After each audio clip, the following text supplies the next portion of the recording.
hosted by Professor Klaus-Dieter Mathes, who is a professor of Buddhist studies at the University of Hong Kong. And before that, he headed one of the best Buddhist studies departments in the world. Now he has moved to Asia and continuing his work for Buddhist studies from there. He has also been deeply involved in Ranking Asia Institute over the years, so it's a pleasure to welcome Klaus-Dieter Mathes and the day's first panel. Thank you. Well, thank you.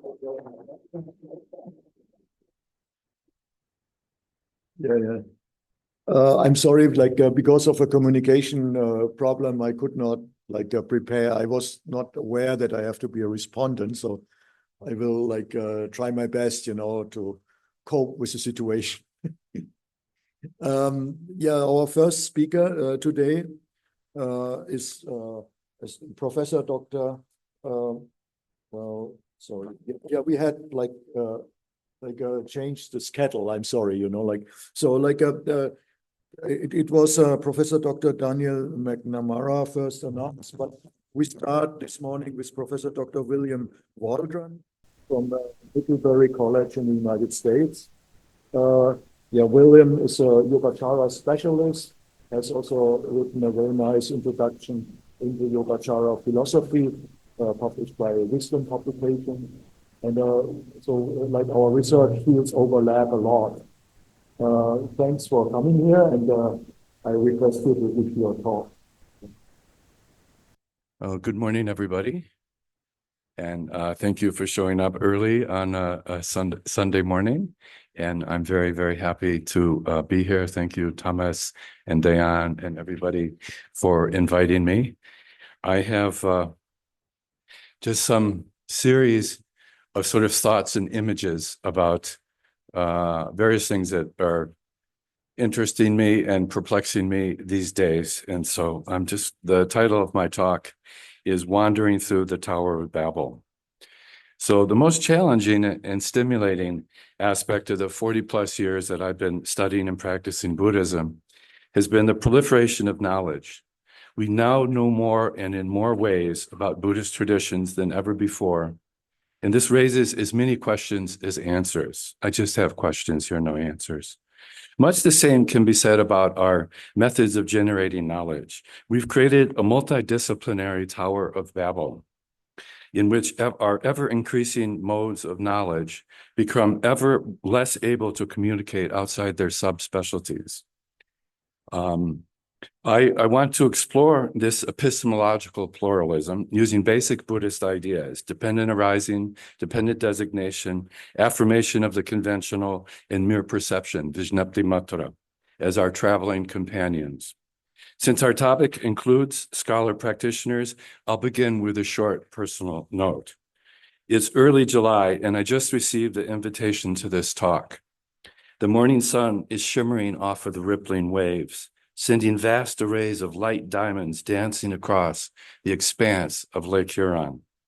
In my reckless youth, in this very spot, the aspiration arose from where I know not, to comprehend the sorrow, the horror and tragedy of our human story, and to find ways to alleviate it. A modest aim it was not. Surely, I imagined, someone somewhere must understand all this better than I or my broken post-war American culture. And I aimed to learn it, even if it meant I had to go all the way from Detroit to Kathmandu, which in fact is what I did. I'm from Michigan. And then again, after several fruitful years with Tibetan teachers in South Asia, another aspiration arose to learn about this thing we call Buddhism in more historical and objective ways, to better communicate its profound insights and practices to broader audiences. Little did I imagine that decision would throw me back into dialogue with Western traditions and disciplines, challenging, pushing, prodding me to expand my horizons beyond any single tradition or mode of inquiry. After decades learning and practicing from Sarnath to Madison, from Kathmandu to Kyoto, I can no longer say what the essence of Buddhism is, or what the best way to realize wisdom or liberation is. Tibetan or Theravada Buddhism, Dogen's Zen or Shinran's Pure Land, John Kabat-Zinn's MBSR or Stephen Batchelor's Secular Buddhism, all or none of the above? As Buddhists might say, it depends. And these questions never end. How should we best approach these diverse traditions? Take the path to liberation at the feet of traditional masters through deep immersion in their languages and practices? Dive into historical or comparative studies using sociology, politics, or gender studies? All of these provide useful and valid insights and are by no means mutually exclusive. But the broader and deeper we go, the less certain any single perspective, any single formulation becomes. As my favorite rabbi from the far north, Bob Dylan, bemoans, there's too much confusion. I can't get no relief. This is not necessarily what we scholar practitioners bargained for. This constant back and forth between deeply personal insights. Aha, that's why clinging to rigid self-models makes us so miserable. To more objective comparative knowledge. So that's why Indian and Chinese Buddhisms are so different. Constantly challenges us to eschew any easy answers and to re-examine our deepest assumptions. And this is where we all are now, collectively moving into uncharted territory, drawing on traditions to be sure, but necessarily adapting their wisdom practices to unprecedented new conditions, conditions we might characterize as post-everything. That is, over the last 2 centuries, one academic discipline after another has jettisoned the Greek notion of essences, that everything can ultimately be reduced to their unchanging natures or characteristics, and come to see them as constructs arising out of patterns of causal relationships. Modern disciplines have stopped asking what things are in their unchanging essence and ask instead how things come about in causal terms. Moreover, they each came to this insight through their own devices. In physics, through Einstein's relativity and Heisenberg's quantum mechanics. In biology, through Darwin's evolutionary theory, and through Durkheim's collective representations in sociology. In other words, each discipline couches its understanding of our constructed causal connectedness in its own terms, providing multiple different but viable modes of understanding and engaging the world. These broadly parallel tracks have led to remarkably similar conclusions.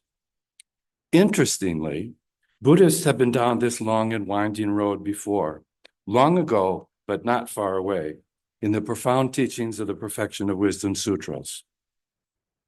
These sutras not only emphasize the constructed nature of all phenomenon, much as outlined above, they also address its deeper problematics. How can we have true knowledge if all these relative truths, including our most cherished concepts and categories, are just constructs cobbled together by disparate, impermanent conditions? And if none of these are absolute, then how do we distinguish valid from invalid knowledge? I think this is the most crucial issue facing our world today, in this time of conspiracy theorists and doing your own research. How do we handle this insight? Not only that all knowledge is constructed and relative, but that there are always multiple valid modes of understanding and working with the world. The Perfection of Wisdom Sutras are themselves readily understood in their historical context as critiquing the idea expressed in the Abhidharma traditions that preceded them, that there is a single exclusively true account of how the world works, that one that can be expressed in terms of what ultimately exists, the irreducible essences or dharmas that make up more complex phenomenon. This claim to exclusive truth, couched in terms of irreducible dharmas, then became the target, as it were, of the Perfection of Wisdom Sutras. The recurrent refrain of the sutras is that while all apparent entities, including the dharmas that constitute them, are empty of unchanging essences, they are nevertheless full of enabling conditions. All dharmas are not essential dharmas, therefore they are conventional dharmas. That is, while we can't coherently talk about phenomenon existing independently of their supporting conditions, we can identify the causal patterns through which they came about and give them useful conventional designations, prajnapti. The message of the Perfection of Wisdom Sutras, then, is that even though our concepts and categories are contingent and provisional, they nevertheless provide conventional, practical, worldly knowledge. And I suggest, whether we realize it or not, this is exactly what our contemporary scientific and academic disciplines are already doing all the time. The sutra's brilliant insights are so clearly relevant to our own times that we have to ask where they came from. In contrast to the historical perspective just presented, that they're responding to Abhidharma, the traditional story is that the great sage Nagarjuna, troubled by his incomplete knowledge of the Buddha's teachings, was invited to retrieve the Perfection of Wisdom Sutras from the underground kingdom of the Nagas, the serpent-like beings after which he is named. They had been lovingly preserved for hundreds of years until the world was ready to comprehend their profound teachings. Now, Nagas are a living part of the spiritual landscape in this part of the world. Not allegorical creatures, but actual beings that we can, and indeed ought to, propitiate to promote well-being, good weather, and wisdom. Many modern people might dismiss this as superstitious nonsense, a vestige of pre-modern thinking that we should have outgrown. Materiology and medicine are the modern tools of the trade. But more empathetic eyes would note the symbolic significance of Nagas. Comparative mythologists would point out that snakes have long symbolized wisdom, even forbidden knowledge, while depth psychologists, not to mention yogis, would remind us that the ultimate source of wisdom lie coiled up sleeping, ready to awaken in the depths of our psyches. Can we ask which of these interpretations of Nagas is the correct one? Or better, are there any of them that do not provide insight into the Buddhist understandings of the world? Do we need to choose one to the exclusion of the others? Is truth necessarily exclusionary? This reminds me of an incident some years ago, some of you may remember. An employee for Nepal Airlines, some years ago, which had been plagued by safety issues, was caught on camera dribbling the blood of a sacrificed chicken on the front wings of the plane that had once again been turned back mid-flight. Hopefully that was in addition to, not instead of, some mechanical work. But what would it hurt? Ma Kali might well be looking after us, for us after all. Every single day, we use different kinds of knowledge for different purposes. We use it to build bridges, to forge stronger communities, to heal our bodies and minds. These tasks have different needs and therefore different tools, methods, and criteria for success. And one discipline is usually not enough. For example, tracing the transmission of the COVID virus was crucial, but so was developing effective outreach to populations who distrust public health officials. We can't just count cases. We also need to consider how different communities respond to medical knowledge and advice. This is not just about using multiple kinds of expertise, but also taking into account multiple perspectives and interests. And so it is with the Perfection of Wisdom Sutras. Historians can trace the development of the sutras, of the texts, based on philological evidence and even carbon dating, and place them well after the time of the Buddha. Does that mean that the Buddha could not possibly have taught them? Not likely. Some might say it doesn't matter if he taught them or not, since they contain the same wisdom. But we also need to recognize, as with the vaccines, that different Buddhist communities are invested in the methods and answers to these questions in different ways. What counts as historical for one group may well be heretical for another. Methods are not neutral tools. They often have unintended consequences related to unexamined assumptions. So if there's no singular, exclusively true worldview or system of knowledge, but only a multitude of conventional ones, each with their own methods, tools, criteria, and consequences, How then do we understand the world? The Perfection of Wisdom Sutra's response is the last part of the refrain. All dharmas are not dharmas, therefore they are conventional dharmas. While they reject the notion of unchanging essences, the sutras affirm our ability to identify the patterns through which phenomenon come about. As mentioned, this is what the scientific disciplines in our post-quantum age are effectively already doing. As our friend and colleague Jay Garfield has rightly pointed out, that all our conventional categories are already reflections of, quote, our needs, our biological, psychological, perceptual, and social characteristics, as well as our languages and customs.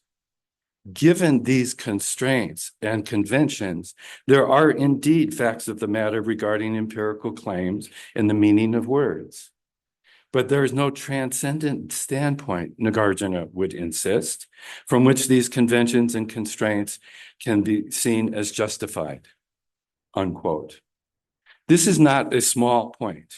If we see knowledge as relative and contingent and not God-given and absolute, then we're forced to assess the relative merits of this or that knowledge, the various conditions that gave rise to it, and its multiple practical consequences.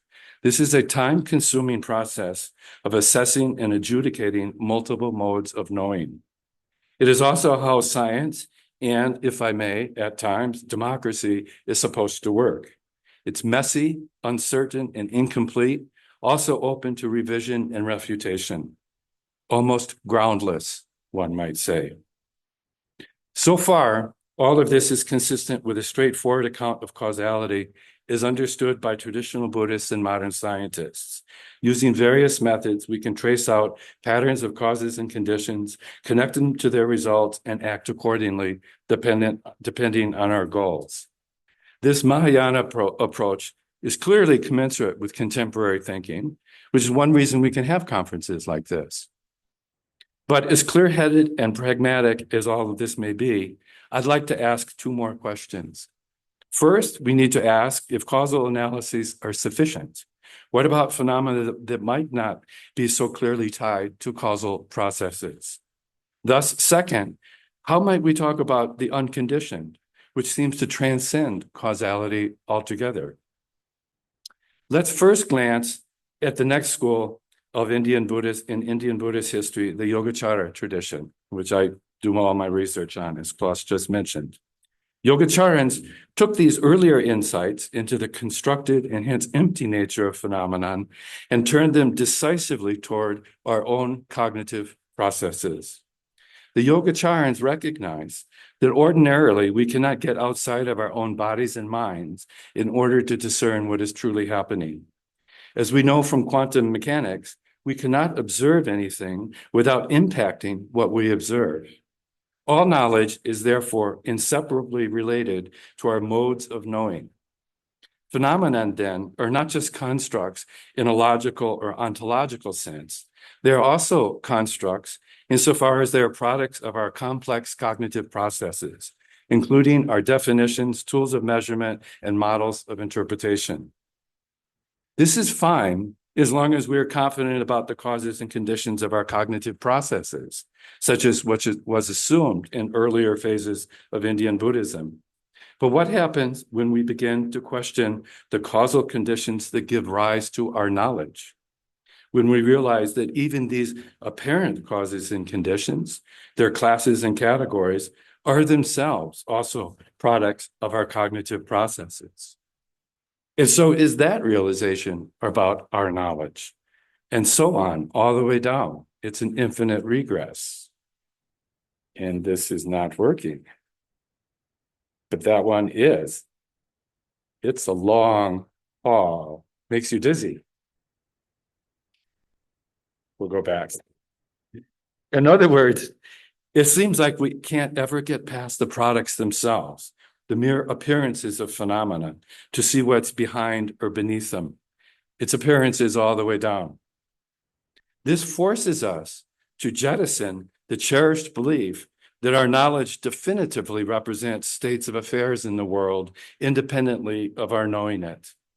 An unsettling insight that leaves us awash in the free-floating flotsam of mere appearances in all their shimmering effervescence, like the light diamonds dancing on the waves of Lake Huron. This is the deeper sense, in my understanding, of the Yogacara idea of Vijñapti Matra, mere perception or representation. Like it or not, we are inescapably awash in illusory appearances. And depending on your disposition, this realization can be liberating or disconcerting.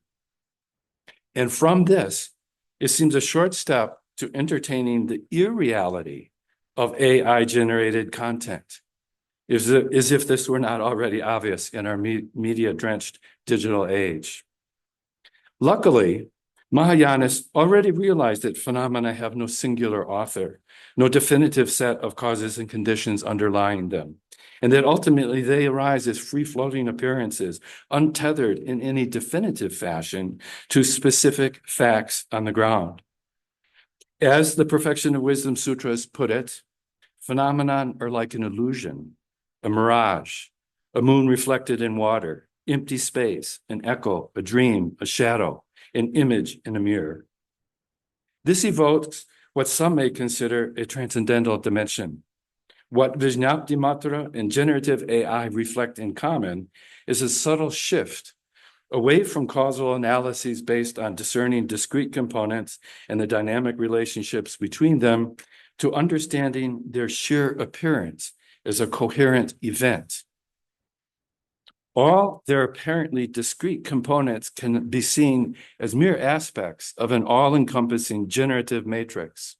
Call it Dharmakaya, Buddha nature, or perhaps the Great Void. This represents a shift in the history of Indian Buddhism from the implicit dualism of early Buddhism to the non-dualisms of Mahayana. At this point, one can let go of analyses based on karmic causation and, perhaps, revel in the ceaseless play of appearances, empty and luminous. But this raises another question. I said there'd be more questions than answers. As we see in the non-dual traditions in Mahayana, glimpses into this dynamic generative matrix can evoke various possible responses. One possibility is a radical recognition of the groundlessness and luminosity of all phenomenon, which sees reality as the shimmering light diamonds of the Buddha called infinite light. The other, unfortunately, more common route is to recoil from this groundlessness out of fear and desire and become bound once again by the constricting structures of its supporting conditions. These possibilities remind us that hyped up technological utopian dreams, such as surrounds generative AI, are always embedded in the deeper social, economic, and political structures in which they arrive and are carried out. In other words, it's not that easy to escape karma. Well, here I am back in Bodha, the mandala, where it all started to make sense so many decades ago, but which flung me so far from its warm embrace that ever since I've had to work like hell to make sense of a world gone mad, much madder than when I started. Luckily, I have a compass. Thank you.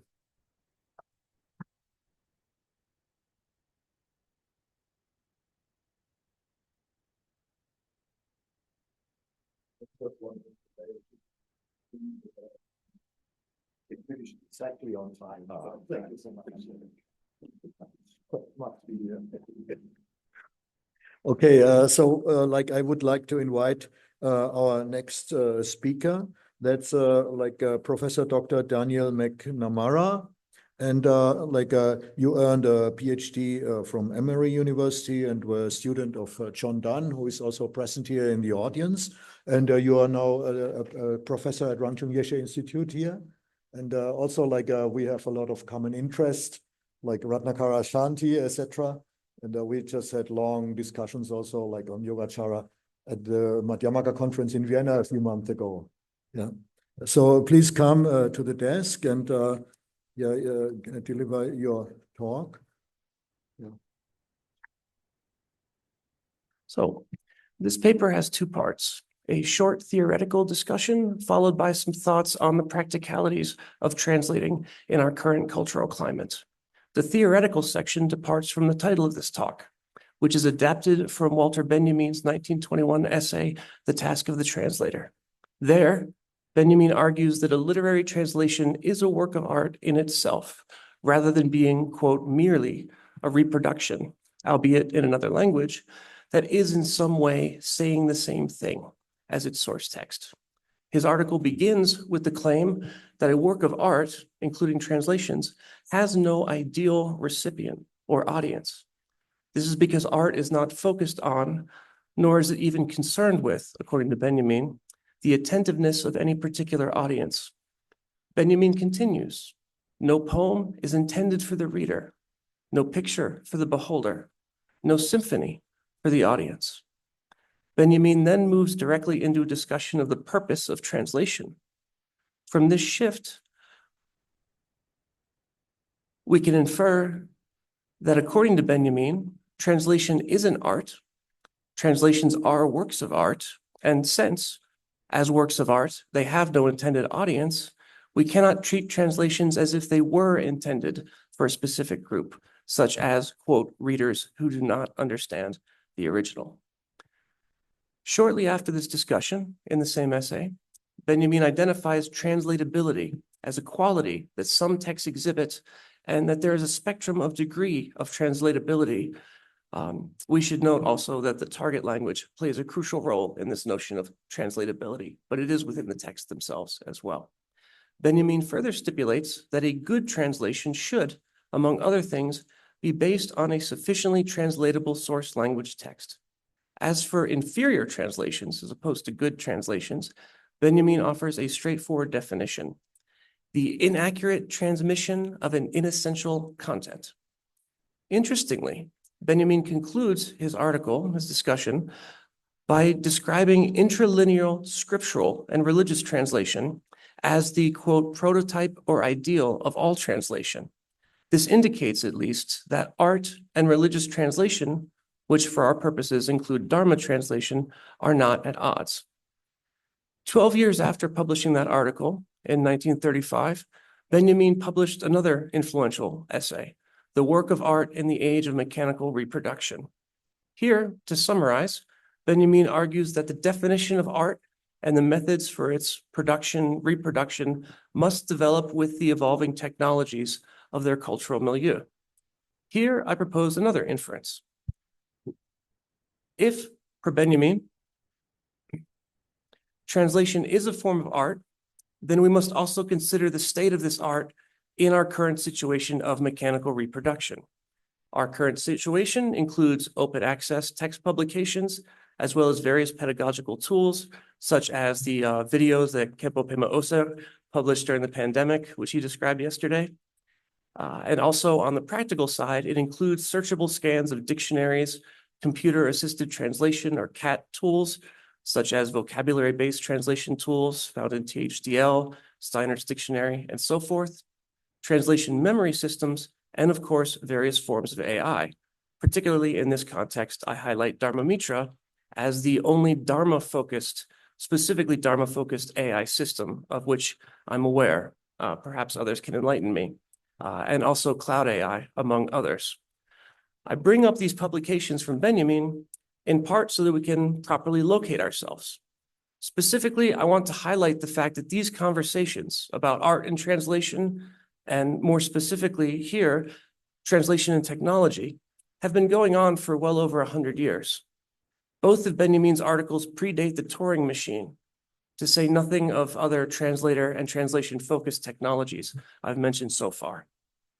Despite its distance in time, and speaking from Kathmandu in space, from us, Benjamin's theory of translatability is directly relevant to the task of the Dharma translator today, and his thoughts on technology are likewise applicable to AI and other digital tools. So, commenting on Benjamin's position on translatability as an internal quality of texts, theoretically speaking, the Dharma is eminently and famously translatable. The teachings of the Buddha are very clear that the Dharma should be bestowed in whatever language is comfortable for the listener. And one of the Buddha's miraculous powers was that of simultaneous auto-translation, delivering the Dharma to all beings present, each according to their specific needs and in their own language simultaneously. However, this theoretical perfection of translatability aside, as Catherine Dalton noted yesterday in the discussion during the first panel of the symposium, in practice, there are many terms for which English simply lacks the necessary vocabulary to render in a satisfactory way. In many of those cases, it is standard practice to provide a Sanskrit reconstruction or a back translation, depending, in place of English. Many of those terms have become English words as a result. The OED, the Oxford English Dictionary, contains entries for nirvana and karma, to give two very obvious examples. While, according to Benjamin, translatability varies across texts and need not remain static across collections, the Dharma can be placed, along with other religious works, at the very apex of theoretical translatability. While this is not always the case in practice, we see the English language and translators adapt various strategies to remedy or at least to lessen the possible difficulties one faces in practice. Speaking of difficulties, this mic seems to be getting away from me. Okay. Moving now to the practical part of this talk, I want to argue two specific points. First, the proliferation of translation technologies increasingly encourages translators of Dharma literature to serve more as editors than as translators per se, though of course separate editors, the dedicated profession of editors, still remain necessary. But that shift in emphasis does not lessen the importance of just the sort of creativity, the importance of translation as an art that Benjamin writes about. Second, this talk argues that in the age of AI, Dharma translators must remain especially attentive to the roles of transmission and meditative cultivation when engaging in translation. I must admit that I don't end up talking too much about that, but I'm happy to discuss it in the question and answer. I should note here that I fall very much on the Luddite side of the spectrums represented at this symposium when it comes to exposure to AI tools. This is a topic about which my students are constantly informing me. For example, I only learned about Cloud AI 2 weeks ago from an MA student's presentation. Tatya, I'm looking in your direction. In stark contrast to my own position and awareness, there are scholars and technicians whose primary and sometimes whose sole task in a translation group concerns AI tools and CAT tools. Again, that's computer-assisted translation for Tibetan to English and or for Sanskrit to English Dharma translation. Such institutions notably include the Kensei Vision Project, which aims to translate the collected works of Jaman Kensei Wampo, and the 84,000 Project, two massive groups which have historically employed and or helped train many Dharma translators currently working today. I would be remiss if I did not note that I believe both of those groups are represented at the symposium and both have very strong relationships with RYI. However, my task here as a translator and as someone who trains translators is to ruminate on this topic for a few moments. So, at the risk of highlighting the obvious, perhaps the hopeless idea, translation in the age of AI does not mean that we must, or even that we necessarily should, engage AI resources in our capacities as translators. That said, as we know, hence the hopeless part, AI cannot be ignored. It falls upon us to interact with it or to not interact with it intentionally and responsibly. As so many speakers here have emphasized, to treat this with care and with mindfulness. To restate something I said yesterday morning in the first panel, ChatGPT and similar tools, specifically large language models or LLMs, draw on huge amounts of material, telling us what the most likely answer is statistically based on that data set. But statistics, as we all know, can skew interpretation in the wrong direction. At a recent conference on translation and AI at UC Berkeley, I'm hearing this secondhand. John Donne noted that if the AI translation programs that are used are open-ended, they will inevitably be exposed to a lot of bad translation. My specific concern, about which I had a helpful conversation with Matt Lindsay on Friday evening, is that AI translations will proliferate, and if people publish AI translations or translations that rely on AI to an irresponsible extent, they will almost inevitably enter the data set used by future iterations of AI programs. Therefore, AI will basically be telling itself that it's correct increasingly, right? This is my fear. I would really invite some input on that topic. So one position I hold, which I'm open to amending, of course, is that AI is not a revolution for literary translation. It's not even necessarily an improvement, at least so far as the skills of individual translators are concerned. Let me note here that AI offers extraordinary opportunities for Sanskrit and Tibetan languages pedagogically. However, in the act of translation, AI systems depart from CAT tools, which in some cases have been around for decades. The difference is that while CAT tools offer the translator a range of interpretations, usually including Tibetan to Tibetan and also Tibetan to Sanskrit definitions, AI tools, at least as I understand them, currently choose the statistically most likely single translation, so one word. Translation memory programs can help with this by providing examples of a single term used in various contexts across a wide body of material. But that is not by itself a remedy for the effects of this mode of operation can have, especially on inexperienced translators. Specifically, for decades, it has been possible for a person with very basic Tibetan knowledge skills and a basic knowledge of Buddhist doctrine to get the impression that they can read Tibetan at a far higher level than they are actually capable. One simply needs to be informed enough to put words together in what seems like the correct way. This is, I argue, also what AI is possibly susceptible of at this stage. Stated differently, AI is currently locked into a world of guessing, extraordinarily educated guessing, indeed, in terms of data sets and ability to analyze probability. But it is guessing nonetheless. Here, I recall the insistent words, again, I'll mention John Donne, never guess. If you don't understand something, you should at least understand what and why you don't understand. I must, on a slightly pessimistic note, which is not to say that I'm pessimistic about AI overall, say that there are some problems, some other problems with using AI in our fundamental tasks as Dharma translators. While AI may appear to save time, I am not convinced that it does, because everything must be checked. But as per the above, the translator that's checking it must be competent enough to do so reliably and confidently. And for the sake of saving time, might give more credence to the AI system's interpretation than is actually warranted. If a translator skims a text in Tibetan, they will not get all the meaning, that's the definition of the word skimming, but that person will know why they are picking up on particular points.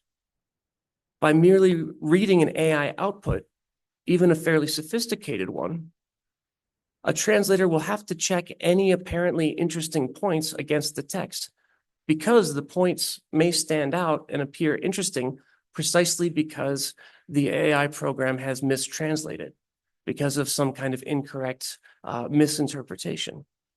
So to restate that point, if someone is saving time, so to speak, they might fall into the habit of presuming that the English is correct unless or until an error is found.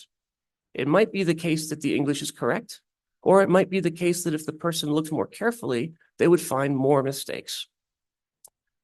To note another distinction between AI and what I call menu-oriented CAT tools, these tools which give this range, including Tibetan and Sanskrit usually, of possible renderings. In terms of one's training as a translator, AI might lead a person to ignore the benefits even of that range of translation possibilities that you get from digital dictionaries, to say nothing of the exposure we receive from seeing entire dictionary pages and flipping through those pages. Likewise, if the translator is attending more to the English output of an AI program than to the Tibetan text, which is irresponsible. And obviously, I'm not saying it always happens. It's just a danger, right? They are not paying full attention to the Tibetan grammar, and hence are not really challenging their knowledge of that grammar. In these regards, I argue AI may be likely to do more harm than good, and the less experienced a student is, a translator is, the more AI could potentially hamper that person's progress. So, how can we use these technologies in a manner that is both productive and responsible?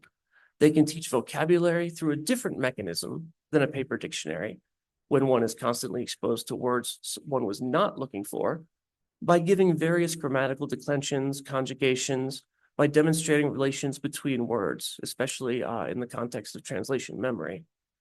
Another benefit AI can offer is to delimit a form of human error that is relatively common amongst beginning translators. To say, oh, this must be a mistake in the text. The text couldn't be saying that. In that regard, AI may be helpful by highlighting what the text does say, provided its interpretation is correct, of course, regardless of how counterintuitive we think that might be. I should note that does happen. In my opinion, two ways forward, which, if I understand correctly, are being pursued now, are to give AI programs a limited data set. For example, the Sungbum of Jamnan Kensei Wangpo as part of the Kensei Vision project. There will still be inconsistencies in Kensei's usage of terms. But for this project, this is possibly an extremely beneficial way forward to analyze the words as they're used in that entire data set of the Sungbum. Likewise, I believe the programs would be enhanced by inputting into these data sets indigenous dictionaries, the prime desiderata of which are the Jodrung Bampum Nipa, or the Mahavyutpati, and the Pugyasik Chemmo, the great Tibetan Chinese dictionary, and in the Sanskrit context, the Amarakosha and other similar texts. It might be that algorithms will have to change in order to allow those programs to take these different data sets into account, which is to say to allow Tibetan words to affect how other Tibetan words are translated, rather than looking statistically at how English terms render Tibetan words, right? But I would think that's possible. I yield that at that point to my more technologically astute friends. Ultimately, what translators can offer that AI cannot currently is the ability to give novel translations. Most importantly, to explain the rationale behind those new renderings. To explicate my menu analogy, ordering off the menu, I tell my students as often as I can that dictionaries are not menus, and that a translator should be confident in offering a new term, not for its own sake, not just to sort of, have your name in a reference, but rather because translators should be freed from the notion that they are limited to precedents of previous renderings. It's okay, it's not me, Eric Pema Kunsong said it, right? Or Jim Valby said it, something like that, right? I would note there, I didn't write this, that we also have to be aware of those individual contexts. Thank you, Klaus. Thank you. I'm just about to finish. A question that arises here for me is whether AI tools are currently or in the near future capable of suggesting new translations or offering analyses that bring about a high level of creativity. If they're not, I think that's probably not far off.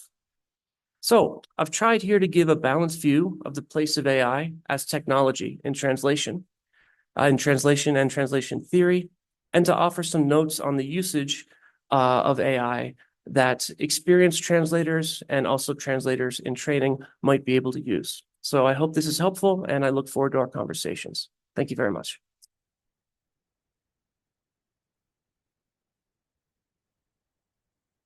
Yeah, you're all very disciplined, like stopping early. Few minutes we made again. And I asked the third speaker in this panel, Professor Dr. Maria Vasylieva. You earned your PhD from the International Buddhist College in Thailand, and you work here as a professor at the Rangchung Yeshe Institute. Please go and give them a seat.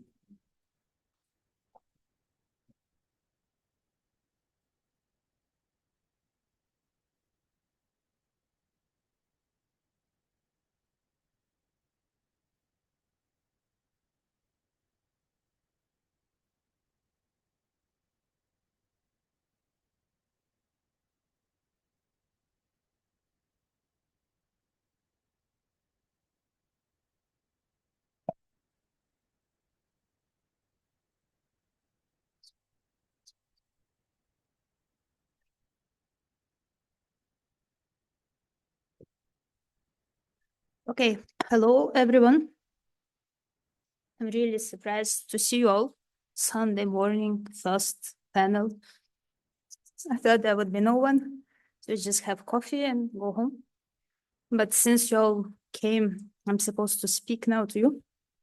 I'm humbled to speak in the presence of my two main professors who trained me as a Dharma translator, Professor James Gentry and Professor Thomas Doctor.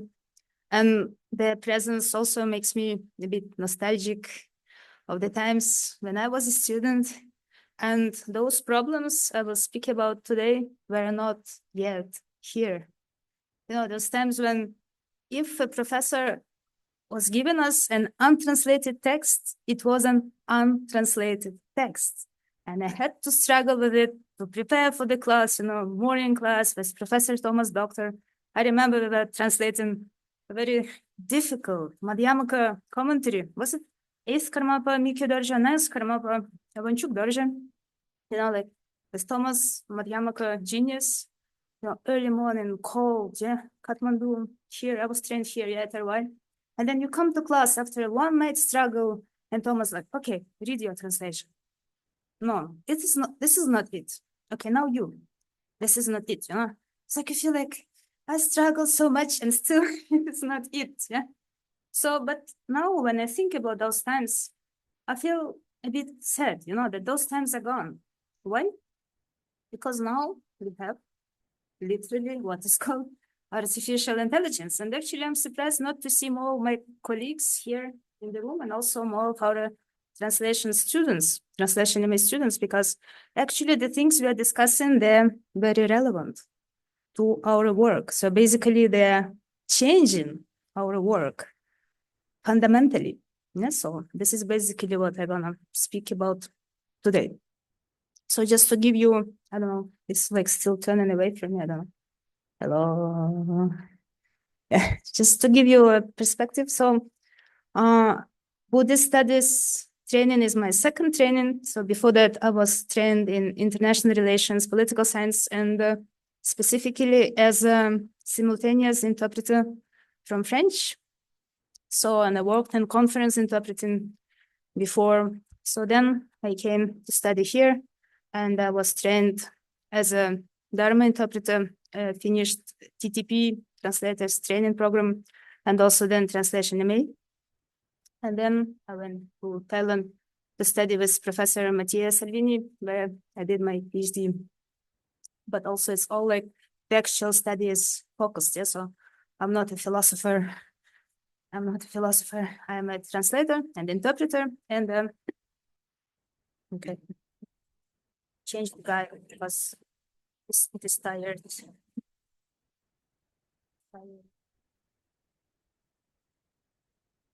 So then, when I thought about what I want to speak to you about today, first of all, yesterday I was delighted to see people who actually made my life more difficult. You know, those people who train these translation models. See, finally I can see their faces. I can look into their eyes, yeah. Because you know, when I think about suffering and happiness, and yesterday this word dukkha, yeah, was said several times. You know, when since I'm like Tibetan tradition trained, yeah, when I think about happiness and suffering, for me, I think about them in the categories of Rangwang and Shenwang. So Rangwang is like self-agency, freedom means happiness, and Shenwang means lack of self-agency or dependency, which means unhappiness. So when I think about artificial intelligence, I try to decide in which of these two categories does it fall for me as a translator and interpreter, I would put it into the category of Shenwang, which means unhappiness for me. Why? Because I don't want to use it. I'm happy in the 9th, 10th century Tibet. I'm really grateful to BDRC who make all these xylographs available for me, for Dunhuan translation project, who make all these manuscripts available for me. But this is it. This is what I need. I'm happy there with these texts. And I don't want to look at what is now called artificial intelligence, but I have to. Why? Because my brilliant students do it. So basically, as just Daniel, my colleagues just said, I learn about it from my students, not because I want to learn about it, but I have to. And these new tendencies, they change in my work. So they cause me what is called suffering of change. But I need to face it. Yeah? And I look like, of course, as I also kind of not only being in this Dharma bubble translation, but also like have contacts with my colleagues who do conference interpreting around the world. I see that the interpreting and translators world is paralyzed, like polarized, like two poles. So basically, it's like some people are strongly negative against it. Like, for example, Sutta Central, they are so, like, they don't want to use Dharma Mitra. I read a post by Sebastian, father of Dharma Mitra, who was like, oh, like, I could feel this pain. Like, he's like, they don't want to use it. Yeah, they're like so negative towards it. There's no need. Actually, it's a good thing. Yeah. And there is another very optimistic way. Yeah, especially with this tech people. Yeah, like, it's like so good. It's so like positive. It will help you. Yeah, like, let's do it. So I'm like, I need to look at it because I have no choice. Yeah. And then it will happen either with me or without me, right? So better it to happen with me than without me. That's why I don't think that Sutta Central is doing a wise thing by like closing up and saying like, no, we don't want to see it. Yeah, it's just something bad, etc. So that's why like middle way, I think is the best, right? Middle path. But to move on, what I want to speak to you about today. So 3 questions, basically. First is a positive, yeah? What AI can do for translators and interpreters. Second is what AI can do to translators and interpreters. And finally, special implications for translator and interpreter training. And of course, I will focus also specifically on Dharma, translation and interpreting. So first, all the good things. Yeah? There are now many programs which can do translation for us. ChatGPT, DeepL, Dragon Speech Recognition, Interpret Bank, Boost Lingo. Yeah, so all of them are commercial. So basically you have some basic version. And then as soon as you get curious, they ask you to pay for a pro version. Yeah, but nevertheless, they are there. And they're developing very fast. And I think soon they will also integrate Tibetan and Sanskrit. I've seen Boost Lingo already lists Sanskrit as text-to-text translation, no, not Tibetan yet. Yeah, but mostly they all have these 3 modes. So text-to-text, speech-to-text, and text-to-speech. Yeah. So most popular languages, they get all the 3 ways, and less fancy languages get only 1, yeah, or 2. Like my native Ukrainian doesn't really get much of attention. Yeah, so usually we get just text to text only. So, but I mean, if you're curious, you can look it up. Yeah, there are many such things. But as for AI for Dharma, translation and interpreting, we have now 3 main tools. So Dharma Mitra, Menlam, and Claude. And I had to look at Dharma Mitra because now there is this testing project which is going on at RY, and our students are supposed to test Dharma Mitra. So I had to look at it. So as soon as I seen that it can translate from Tibetan and Sanskrit, and you know, of course, what it is doing, it once again causes me pain, because it is imperfect. Imperfection causes me pain. It is imprecise. It causes me pain. But I have to do it, because I need to check, because my students may use it, right? So then, as soon as I seen that it can translate from Sanskrit and Tibetan, I messaged our Sanskrit instructor, Jola. I was like, have you seen it? And he said, yes, I did. So what we do now? He said, class participation 100% and in-class examination. Right. You see, times have changed.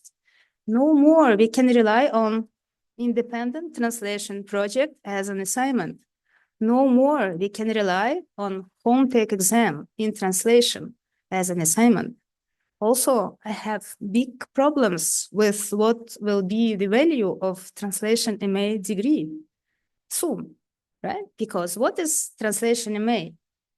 60% of the translation master thesis at RY is a translation of an untranslated text, right? But now there is no more notion of an untranslated text because any text can be easily put into any of the three and get a translation version.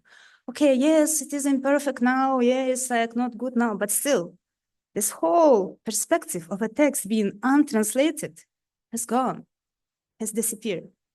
Like translators, are we really like aware of what has happened? Like when I was studying, it was not the case. You see, untranslated meant untranslated. That's it. No more. Yes. So I've compared these three translation tools, and I agree with my students who say that Claude is the best. Sorry, Mitra people, mainland people. Yeah. So now Claude is the best, but you know, when I open Claude, since he's called Claude, yeah, yeah. I imagine like someone like Claude Monet, you know, sitting in his lily pond, yeah, someone wise. So I gave him a sutra to translate, the one I gave to my classical Tibetan, advanced classical Tibetan students to translate. It did it somehow. Yeah, of course, I wasn't happy, but then, you know, without even being asked, it provided a summary of what it translated, you know? And I was like, come on, Claude, whom are you taking me for? Like, so I cannot summarize what I have just read in the translated passage, you know? And it was very engaging. He asked me, like, do you want also for me to provide a vocabulary list? I said, yes, please. So he did, you know? And I was like, but this is actually how my advanced classical Tibetan class going. So basically what we do, I ask students to provide a translation. Yes, then I always very hard on them with grammatical analysis. So please explain each particle, yeah? And then please explain the meaning. Yeah. So, but 2 out of the 3 tasks I asked them to do is already done by Claude. You see, some Claude sitting somewhere, I don't know, in the virtual world is done. So I'm like, okay, what we're gonna do now? Yeah, we need to face it, basically. It's not that, you know, it's not like Sutta Central, yeah? We don't see it. We cannot not see it because it's already there, yeah? So anyway, play with them. This is not commercial, yeah, AI, so it's free. So, and I think it will get better and better. I have no doubt, yeah, because brilliant minds are working with it, yeah? Okay, so then, of course, AI can provide support for interpreting, yeah, and of course, for translation, positive, yeah, I'm still speaking about positive things, yeah, you remember? Then I will go into harsh critique, yeah? So, terminology management, very useful, yeah, because AI can provide terminology in like, you know, glossary building, analysis of terms, automated transcription. All of it is actually a big support for interpreting, especially simultaneous interpreting. Because what is interpreting? It is a very heavily cognitive activity, which is very heavy. Yeah? So basically, imagine you're sitting in a translator's booth, yeah, cabin, and then there is some AI who is providing automatic caption for you. So you don't need to actually, you know, remember all those names and dates, etc., yeah? You can immediately ask any advice on terminology, like translation of terms, yeah? All of it is very useful, and it is already used by interpreters who work with mostly, yeah, European languages, I guess, yeah? But also Chinese probably, yeah, very advanced now. But yeah, so it can be helpful, yeah, for interpreting. And of course, can be helpful for translation. Once again, it can manage your glossaries easily. It makes them searchable, accessible, etc., yeah. And also, such artificial intelligence has great positive impact. For example, it provides language equality. I have pasted so many times, like, I don't know, maybe for you, like native English speakers, you never have to face it. But for me as a Ukrainian Dharma translator, and also before the war, yeah, I was translating into Russian quite a lot. I faced it many times when you come to Dharma teachings and there is a group who ask you, okay, can there be a translation provided? And you come to the organizers and like, okay, but how many people? You know, Interpreter's booth costs 5,000 euro per day. So can you pay? No? Then sorry, no translation. So it is a reality for many languages. So then, of course, from this perspective, AI can provide a positive impact because automatic caption will give access to many, many people. Because like how many languages now we can provide live? For example, I translate for Kagyum Malam International and Gelvan Karmapa Orgentrilli teachings online. So I think we have 15 languages, but this is max, yeah, because Zoom can support 15 languages, not more. So then there are other translators who are available, let's say Italian, Hungarian, they cannot join because no capacity, right? So then at least we can provide automatic captions, yes, subtitles basically, into all other minor languages, yeah? So people can get access to the Dharma teachings in many, many languages, which is amazing, I think, yeah? So then promotion of low resource languages, yes, it is helpful for that, yeah? Support of mother tongue education, yes, it is helpful for that, yeah? Then reduced language-based economic disadvantages, yes, it is helpful for that. Preservation of endangered languages, yes, great, yeah? But if you ask also like my opinion about all those positive things, it's more like, once again, AI is more like crutches, So instead of giving to all these people access to education, let's say like giving them an opportunity to learn English and get free access, direct access to all this amazing Dharma pool, yeah, of all what is now available, translation into English. We provide them with captions, yeah, subtitles, this and that. So it's kind of halfway, but is it helpful in the short run? Yes, it is. I cannot deny it. Yes, so AI helps with that. So positive things basically stop here. So now let's go into the negative things. So what can AI do to translators and interpreters? So we are now in the age of generative AI. What is generative AI? So it is this LLM, yeah? Large language models, which can educate themselves. So they have exponential growth. Exponential growth. You see how fast it goes. So when we look at human intelligence, how it goes? I read about this Flynn effect that human intelligence somehow improves by 3 points IQ, yeah, 3 points in 10 years, something like this, yeah. But 3 points in 10 years, like seriously, look at this. Yeah, humans have nothing, like human intelligence cannot compete with artificial intelligence. It's just, let's accept it, yeah, just how it is.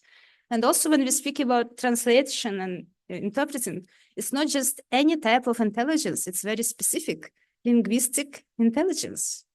So when I was trained, I was told that actually we are capable of learning foreign languages effectively by the age of 25.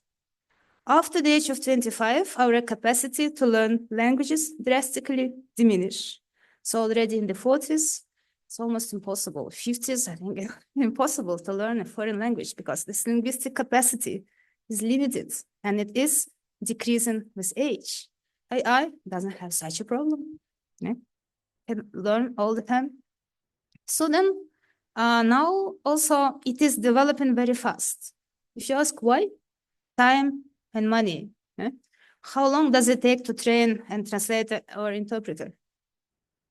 10 years? At least when I came here, Chokanima Rinpoche told me, you must study for 7 years and translate Kempo class for 3 years, 10 years, promise. You know, that was the standard. 10 years, you need to train at least to be kind of cold translator, interpreter. AI doesn't have such a problem. Yeah, then now it's like organizations like European Union, for example, they invest tons of money into AI. Why? Because in EU, they have the notion of language equality. 27 member states all have equal access to language. So they have like, I think more than 1,000 interpreters officially employed, and it costs them more than 300 million euros per year to provide all this translation and interpreting. Huge money. So of course it's much cheaper to invest into AI and in the future just provide artificial intelligence translation and interpreting instead of human translation and interpreting.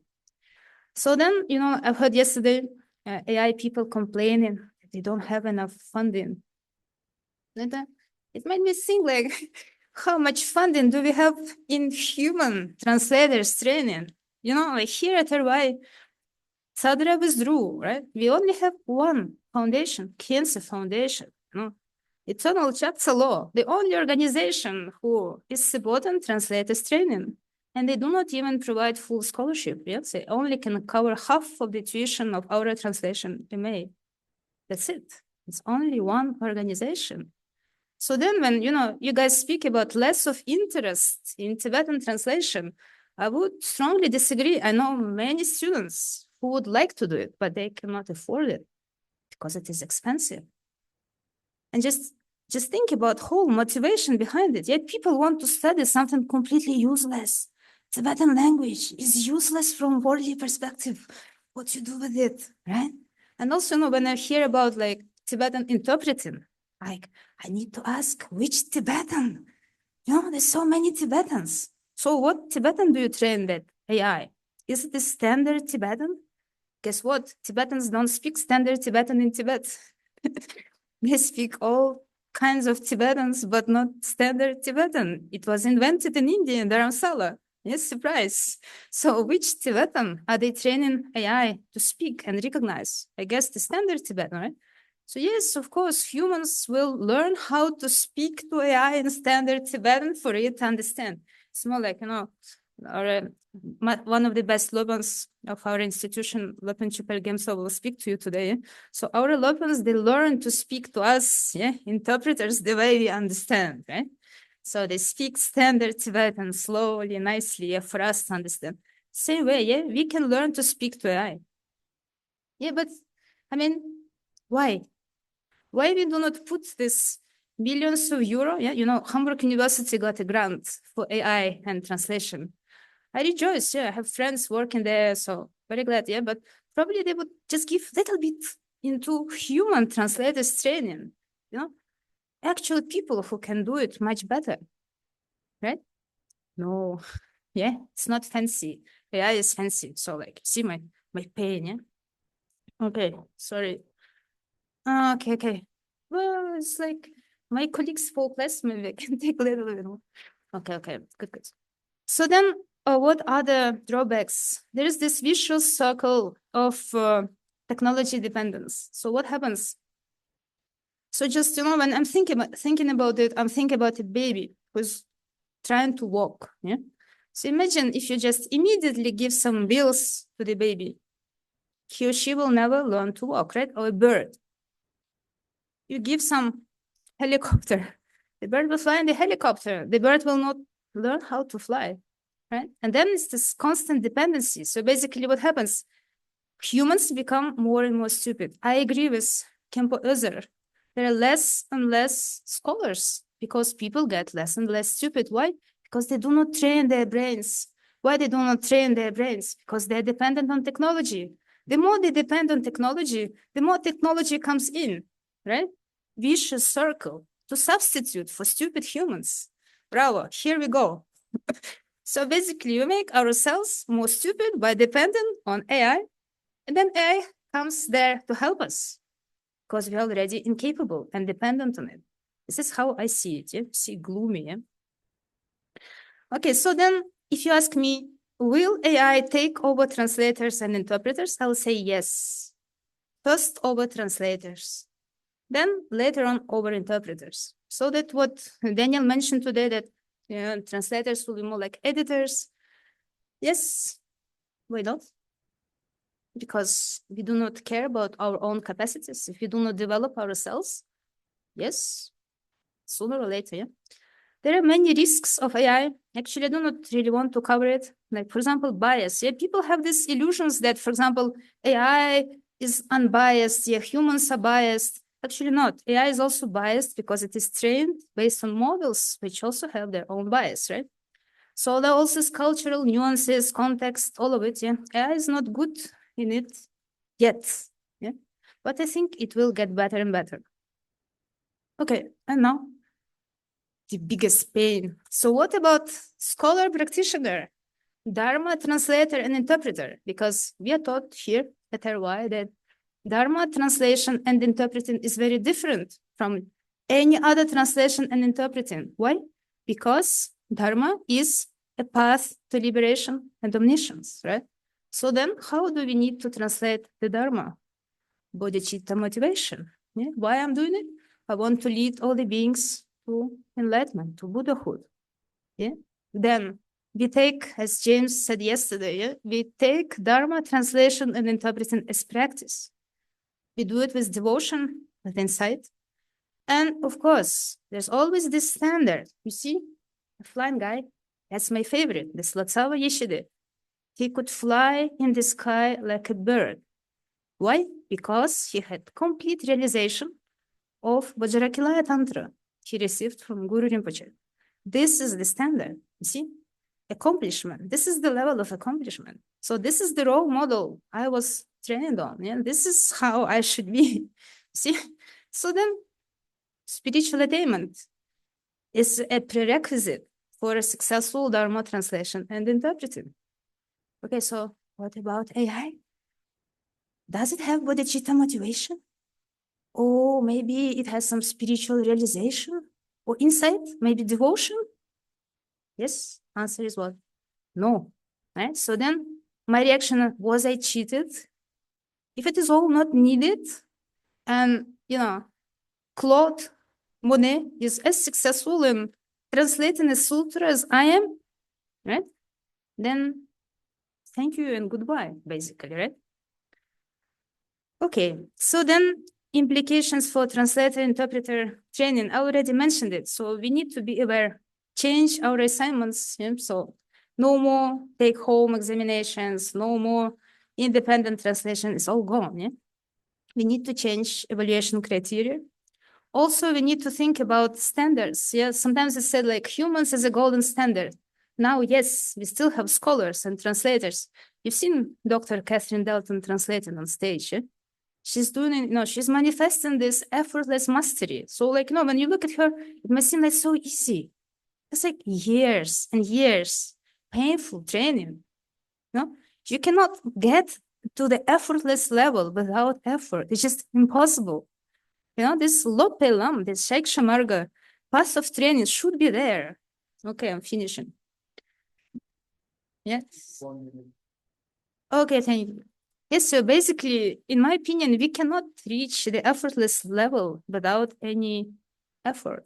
Yeah, so for Dharma translator and interpreter, Dharma Mitra is not a Mitra. It is a Shatru. It is an enemy.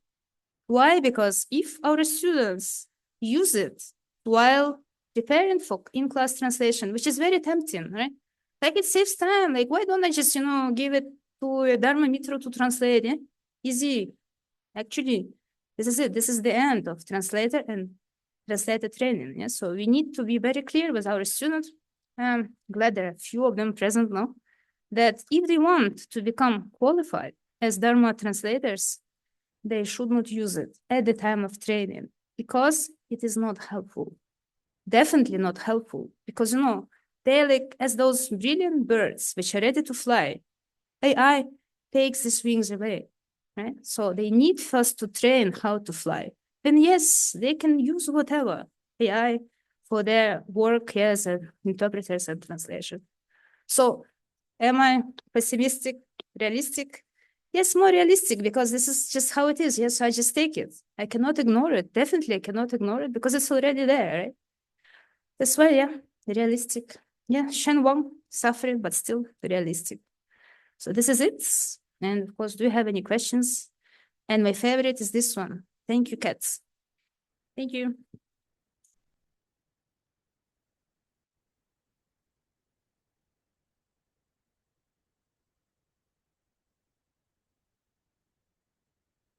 And yeah, thanks for these very nice presentations. And I try to summarize, what has been taught in the panel on translations and perspectives on discerning the real.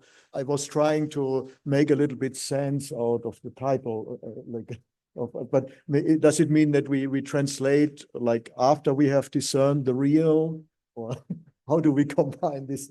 I mean, when we translate like philosophical texts and Dharma texts, probably that's what we should do, right? First understand, like what the subject matter is, but then which real? I mean, is there something real? I mean, and we just learned, that there is no independent external reality to which we can awaken or like which we can discover, everything being just dependent on observation. And like leading physicists like Anton Zeilinger said, there is no reality beyond observation. So if we ask a particle question, we get a particle answer. If we ask a wave question, we get a wave answer. So like what we are talking about. And so, yeah, there is like, first of all, like the question of third person and first person perspective. And William brought this in, that when we look at sutras, like, and the different interpretations of sutras across different geographical areas and time spans, we see this big diversity. And how comes we have so diverse interpretations and receptions of sutras? Well, it's because you always have to cross-check the Dharma with your own experience and realization and see, whether like the written work makes sense. And so there's always a dynamic interrelationship between your personal realization and the written word. And the Buddha himself said, like that, when I cannot express this enlightenment, I should better go to the forest and remain quiet. And like it's like only because he was asked to teach that he tried to communicate, which is inexpressible. So when we are looking at words and sutras and Dharma statements, we always have to keep that in mind.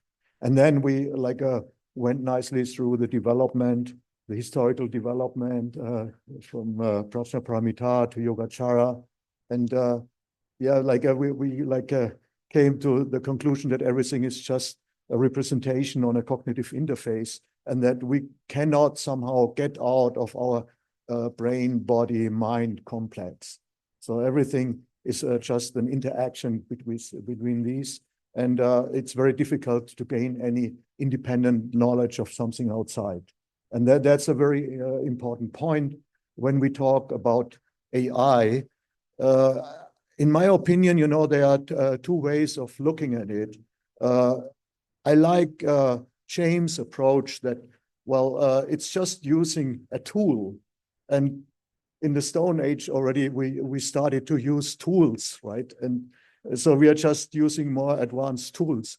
And I think this is a very healthy approach to AI. We just use it to get help from it, to have like better management of data, to get assistance in translation of technical terms, and so on and so on. But like what I see problematic is the so-called strong AI, or like what is based on physicalism, that you try to explain the world and our embodiment in this world in a purely biochemical, physical terms, yeah, and then you try to explain away consciousness and the first-person perspective, and that's where I think I have like the problem of AI comes in, and we have here a very strong antidote from Buddhist philosophy, and we should be, in my opinion, clear about that, and that it has become very clear from your talk. Yeah. And the remaining two were about translations and different issues, like how we use AI. And we all know like that when we started translating, I mean, I remember I was traveling with Trungpa Rinpoche as a translator in Malaysia, translating tantric empowerments. Every evening he was giving another tantric empowerment. And in the morning I went to Rinpoche and said, oh, which empowerment are you giving this evening? And he gave me the Wangpe. And then I started to study it. And the way I had to study it was with Sarah Chandra Das. So that's all I had. So I spent all day, like studying, this. I mean, it was a great achievement. Sarah Chandra Das did a great job in the 19th century, but that's all I had, right? And then I was just asking the assistant, the Shabche, oh, what does this term mean? What does this term mean? And compared to these days, I would say, like we are in a much better situation now, yeah, with all the help we get. And through AI also. And my response simply is, it's with any tool. You can misuse a tool, but you can use it also in a meaningful way. And we just have to make sure that we use AI in a meaningful way. So sorry, that's my make-up response. And I didn't know I am a respondent, so I apologize. Yeah. So instead, I open the floor for questions and remarks or discussions, critiques. Yeah.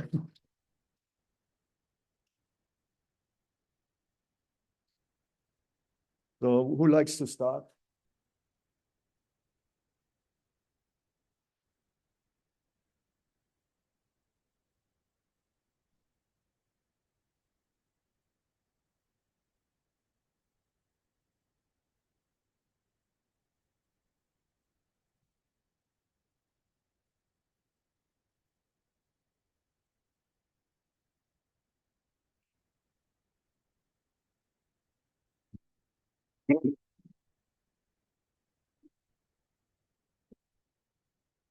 Okay, thanks a lot for raising all these very important points and all these concerns. So I would just want to start by saying that I share these concerns, very much. And actually, I started to get involved in translation, not as a translator, but as a translation trainer for more than 10 years. Actually, my main concern was that many translators didn't speak Tibetan, good enough to actually work with Tibetan scholars like, Khenpos, Geshes, Lamas, etc. That's why, those of you who heard about Isukya, probably you heard that Isukya only teaches spoken Tibetan. And that's the only reason, I decided to focus on this. It's because I saw too many translators working with a dictionary, not really a dictionary and grammar books. So I don't remember how many times I heard, oh yeah, I translate by starting, to look up every word in dictionary. When I meet like a particle, like, nadra or nidra or something like this, then I have like 50 pages in German explaining the different usages of na. And so I go through that and try to put together, some meaning out of a sentence, in this way. And so anyway, so that's actually, my, main concern, when that has been my main concern for many years.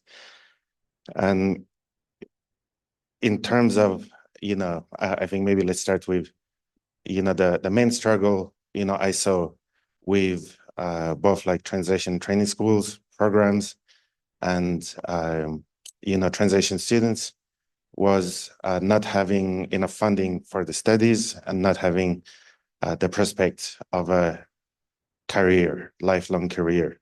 So, okay, I'm going to spend a lot of money to, put it closer, okay. So they were saying like, I'm going to spend a lot of money, trying to either train myself as a translator, and then, probably I won't get, a job later on. So that's why in my talk yesterday, I focused on, this example, like with bread making. And so when looking at, the Christian communities, Jewish communities, they actually get a lot of funding to train translators, human translators. and and they have like, many translators who are working, have like very good career, making really good money, doing that. So like, for example, the Jewish community is 14 million total population. Buddhist community is 500 million, and it's supposed to be conservative estimates. At least, let's say half is in China, half is outside. So I really think that the whole, question of funding is really a question of scale. And I think there's a confusion that we have, and I have been guilty of that, for a long time, which is that, translation maybe shouldn't be seen as the end product.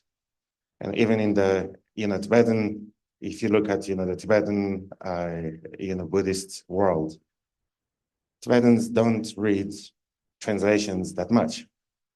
Out of the Kangyur and Tengyur, how many texts are actually studied? Yeah.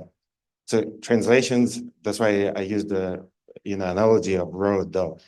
How many people buy raw dough, to cook bread at home? Yeah, people want to have, cheap and tasty bread. Most of, the general public. Yeah.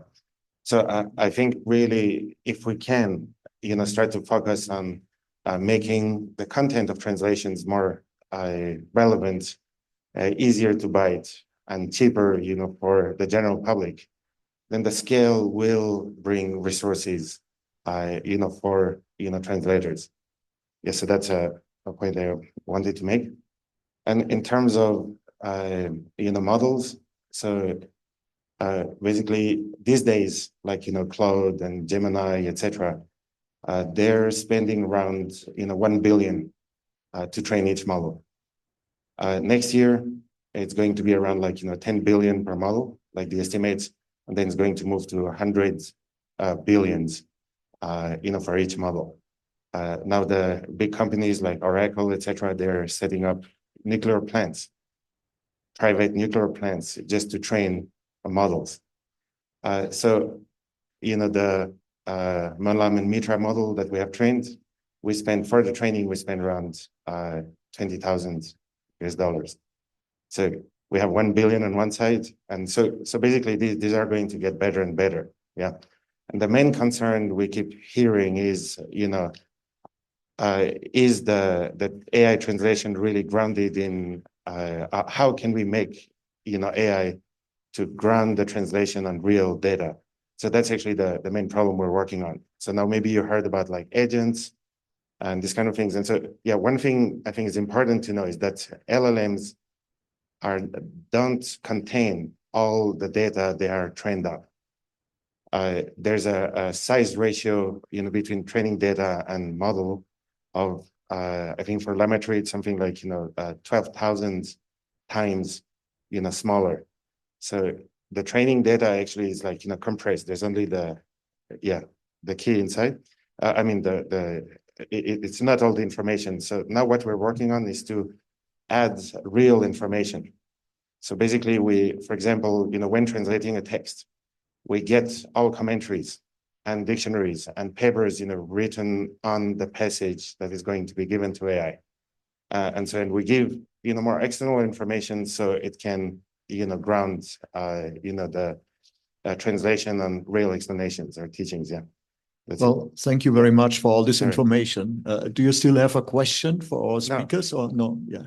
Yeah, that's what I thought, but it was a very valuable comment.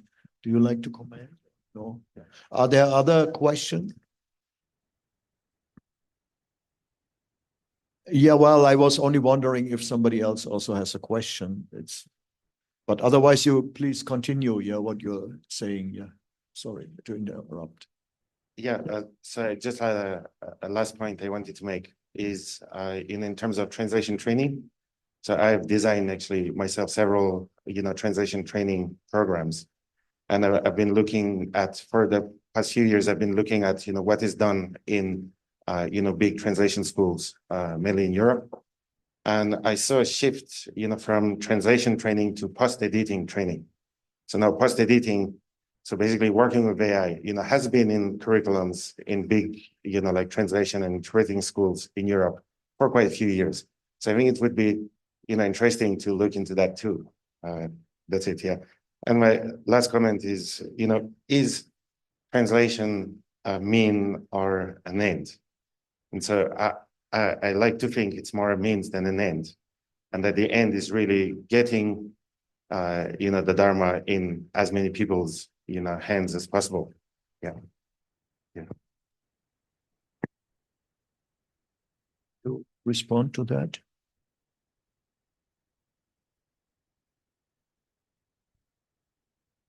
Some other questions? Yeah, John?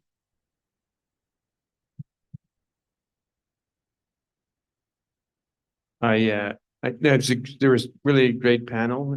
Loved what you guys did. And I think I heard a number of sort of themes coming across, but one that I want to be a little bit of a broken record about is that this is not translation from French and German, because we have a long history of very reliable translations from, European languages that actually are related to each other. And we can be quite confident that when and as you know, and you probably have seen some of this work, it's still the case that AI is not good at voice, even in those languages. So, when voice is basically when you pick up a text, you can tell who the author is if you've studied that author sufficiently.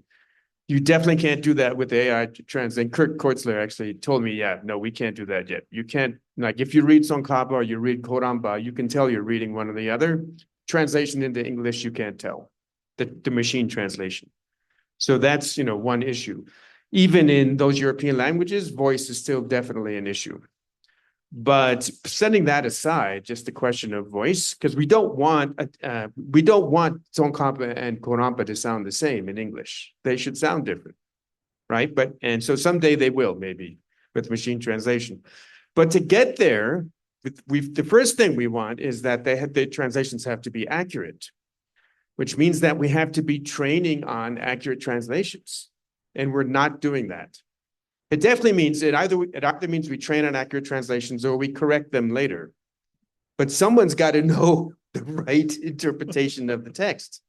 One way, it's got to be either this training set, or I forget that name of that process where you're going to adjust the training set later, that we talked about a little bit in Berkeley. But at some point, someone's got to say, yeah, this is the right translation, right? In other words, if we're still training the AI, the machine translation. And we're not there, so we'll go out on a limb and say that, especially in the 90s, when I was doing a lot of reviewing for various Buddhist publishers of translations, I was kind of shocked about stuff that even got into print, leave alone the stuff that I was reviewing for publication. And in my opinion, we still have some very fundamental, lack of clarity about certain aspects of Tibetan grammar. So I'm optimistic that if we got to the point where we really were producing solid English translations, then we could maybe get pretty good translations in AI. But I think the bigger problem is if we are at the point where, AI is just going to take off, we're training based on training sets that have a lot of errors in them, and then people who actually aren't sufficiently well trained because we don't have the resources to train them, and they don't really know what the correct translation is either. Then, you can see what the end point of that is. So that's kind of my big worry, is that we're not actually ready to train the AI yet. Mm. Yeah, and maybe I can add to that, like we're always talking about translating the text. Well, there is not the text out there, like you just take the Doha Kosha Panchika, by Advaya Vajra, which I recently edited and translated in my wisdom book. And you read the Tibetan, you don't understand it. Then you just do a critical edition of all existent canonical texts. Still, there are a lot of philological problems. Then you look at the Sanskrit material. Sanskrit also a lot of corruptions. Yeah, and then you look at the different Sanskrit manuscripts, and you have quotations in Apabhramsha. And then you look, at all the different Apabhramsha manuscripts, and it's really, you have to look at 24 different textual witnesses across 3 different languages. And, like just to establish a text, yeah, like requires already to be really fluent in classical Tibetan, in Buddhist Sanskrit, and in Upper Brahma. And then, like only like you reach a point, like where you have a text which is understandable. And then you have to really know Tantra and Mahamudra and so many different subject matters of Indian philosophy very, very well to get a good English translation. Yeah. So like we have to look also, we have to be aware also that there are still more than 95% of Sanskrit manuscripts which have not yet been edited. And we just like edited and translated maybe a few percent of the Tantras and the Mahamudra texts. So we basically don't know anything about Tantra. And and if you like don't have any more like specialists, Indologists, Tibetologists who are trained like in these ancient languages, then nobody will be able anymore to edit these texts and translate them. Yeah, we have to be aware also of that.